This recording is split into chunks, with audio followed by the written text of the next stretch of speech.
Okay, today we're going to talk about proportional relationships.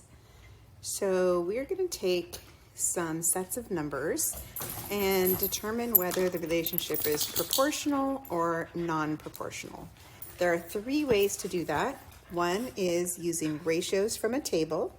Another way is to look at their graphs. And a third way is to come up with an equation that represents the relationship. So let's jump right in, looking at tables and ratios. So two quantities are proportional if they have a constant ratio. So we actually have used ratios to find unit rate before. Remember when we had tables like this? That's my Chihuahua. We'll just ignore him and maybe he'll be quiet. When we had tables like that, we divided the bottom number by the top number to get the unit rate. So it's the same idea. We're going to divide the bottom number by the top number to make a ratio and see if they are equal. And if all of the ratios are equal, it's a proportional relationship. If they are all equal, that ratio that they all have in common is called the constant of proportionality. Scooter, shh. It's a long word to write here. That's my dog trying to talk to me. No.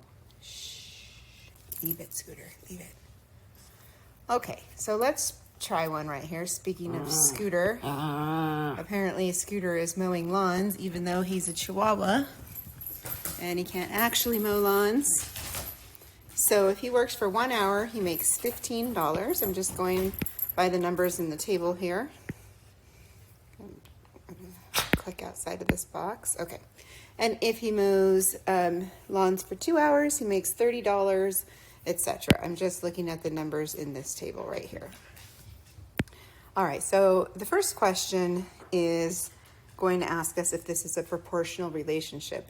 So to find out that from a table, we're going to write a fraction, a ratio, right? A ratio is a fraction of each pair of numbers in this table. And just like when we were finding unit rate, we're going to write the bottom number on top. These are our x values. These are our y values. We want to compare y over x. The first set of numbers is always x, and the second set of numbers is always y. So let's do that. 15 over 1, 30 over 2, 45 over 3, 60 over 4. So are these ratios equal? The answer, even though they're all different numbers, is yes, because they all simplify to the same thing. They all simplify to 15.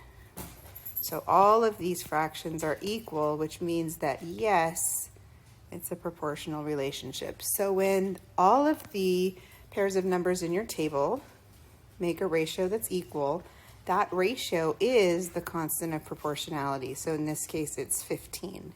So what does the 15 mean? The 15 is the unit rate. It's actually how much money Scooter makes per hour. So it means, in this case, $15 per hour.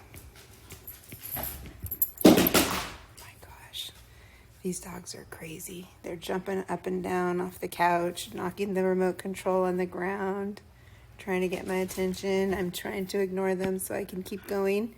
Okay, here's another table which talks about going to the fair. So to get into the fair, it's $20.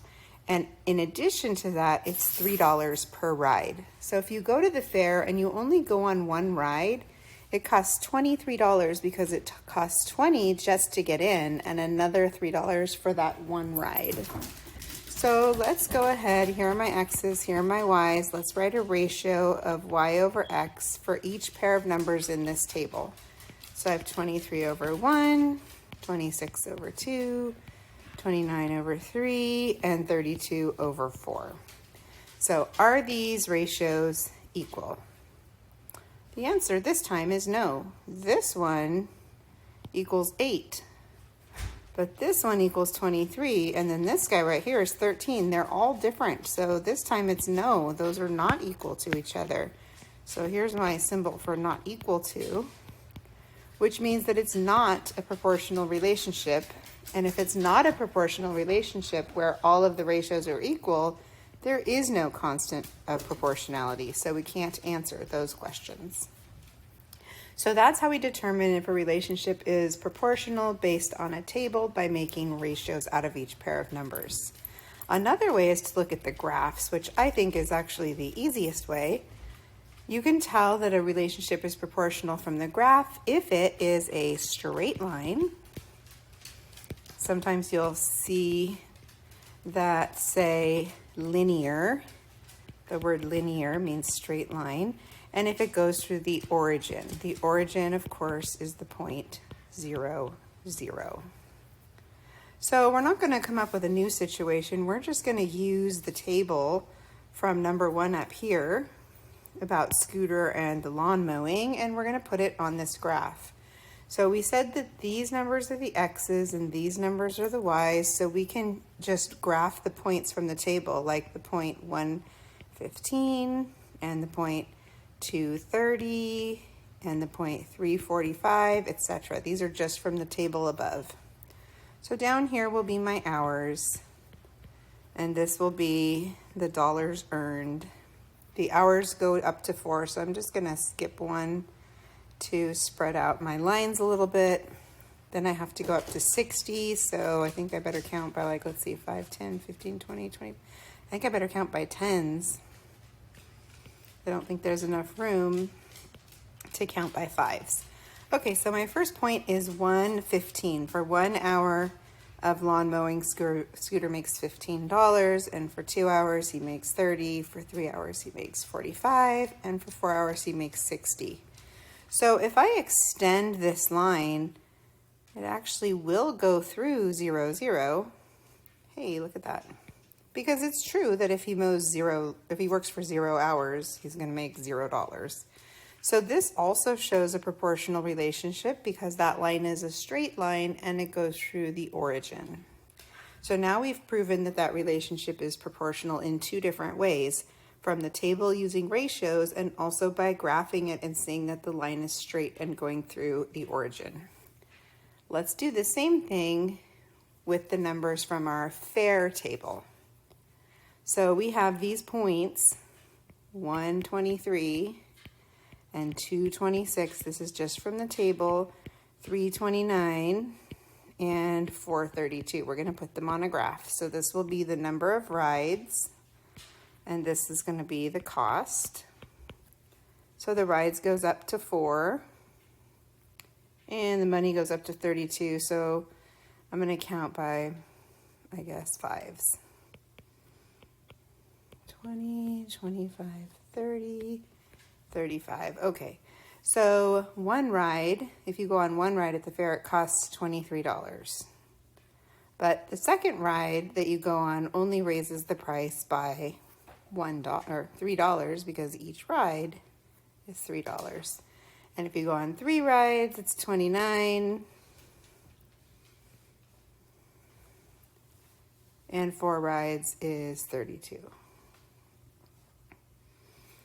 So what does it cost to go to the fair and not go on any rides? It is $20, right? So this is a straight line, or it would be if I put my points on there precisely, but it doesn't go through the origin. It starts at this point 0, 20, not at 0, 0. So here's another way of proving that this is not a proportional relationship because the graph does not go through 0, 0. All right, one last thing to tell if a relationship is proportional is to look at the equation. So an equation of a proportional relationship is always written in this form, y equals kx, where k is that constant of proportionality. Remember, the constant of proportionality is that fraction, that ratio that you made from the table. So if we look at Scooter mowing lawns, if I asked you to write an equation to represent that relationship, it says using T as the total amount earned and H as the number of hours, could you do it? If we were in class together, I would let some of you volunteer and I bet somebody would come up with it. But since I'm doing this all by myself, I will tell you the answer. the total amount of money that Scooter earns is $15 times the number of hours that he works. That makes sense, right? If he works 2 hours, we do 2 times 15. If he works 100 hours, we do 100 times 15. So it doesn't really matter what variables you use, as long as it's in this form where we have a variable equals the constant of proportionality times another variable. So let me show you what an equation looks like that doesn't satisfy that. So the fare admission, how much does that cost? It costs $3 for every ride we go on, plus $20. So since we're adding this extra on at the end, it does not qualify for that type of equation where it's a variable equals a constant times another variable. We're not allowed to have any additional number added on here. So this one is yes, again, it's a proportional relationship. This one is no. So I know that was a lot of information today, but we're going to spend a lot of days practicing this. Thanks for watching.